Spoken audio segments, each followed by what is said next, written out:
Je pense, pour dire vrai, c'est le président qui prend plus d'insultes en Afrique.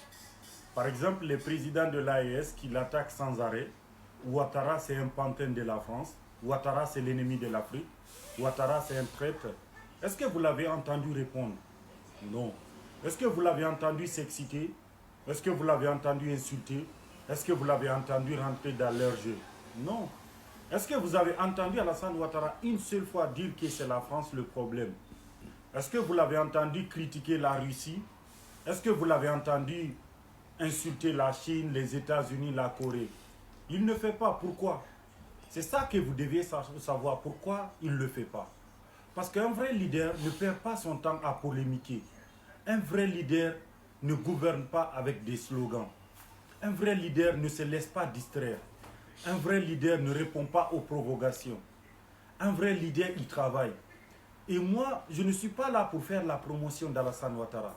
Vous le savez très bien. Je suis là pour dire la vérité. Parce que moi, je soutiens toujours la démocratie. Voilà, ça au moins c'est clair. Que vous le voulez ou pas, moi je soutiens la démocratie.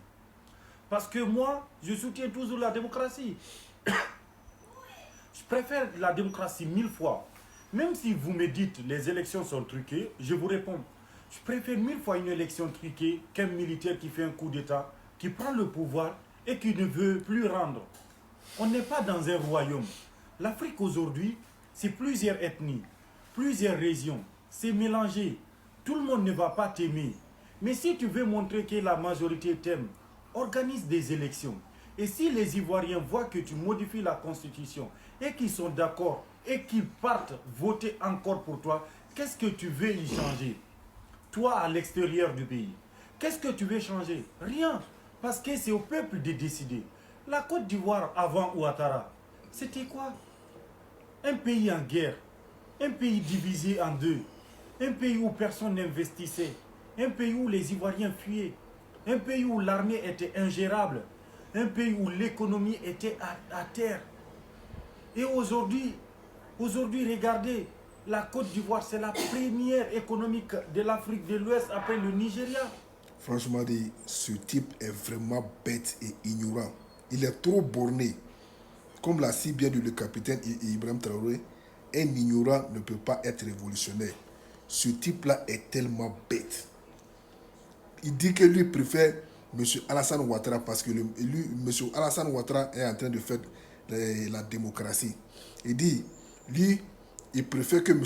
Alassane Ouattara change la constitution pour rester au pouvoir que celui qui prend le pouvoir par les armes. Mais mon frère, il y a quelle différence? Il y a quelle différence? Au contraire, dans le pays de l'AES, eux sont venus par les armes, mais il n'y a pas une goutte de sang qui a coulé. Chaque 5 ans, pendant les élections en Côte d'Ivoire, tu sais, il y a combien d'Ivoiriens qui meurent? Quand M. Ouattara change la constitution et les Ivoiriens disent qu'ils ne veulent pas que le gars change la constitution, ils sortent pour manifester. Tu sais, il y a combien de personnes qui meurent? Jusqu'à présent, tu sais, il y a combien de jeunes Ivoiriens qui sont en prison? Juste parce qu'ils ont manifesté. Si tu n'as rien à dire, mon frère, ferme ta sale gueule. Tu ne sais pas que Alassane Ouattara, pendant les élections, il a enlevé, c'est-à-dire les candidats sur la liste, lui-même il a mis ses propres candidats. C'est ça que tu appelles démocratie? C'est ça que tu appelles démocratie? En plus, tu dis que avant que M. Ouattara ne vienne au pouvoir, la Côte d'Ivoire était un pays de guerre. Tu ne sais pas que c'est M. Ouattara qui a envoyé la rébellion en Côte d'Ivoire? Ou bien on n'a qu'à tout te dire. Tu ne sais pas que M. Ouattara c'est un chef rebelle?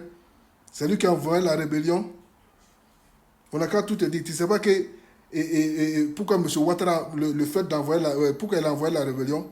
Parce qu'on a montré A plus B que ce n'est pas un Ivoirien, mais plutôt un Burkinabé. Le gars, il était frustré. Il voulait coûte que coûte avoir la nationalité ivoirienne. C'est pourquoi il est parti former la rébellion pour venir perturber la quiétude des Ivoiriens.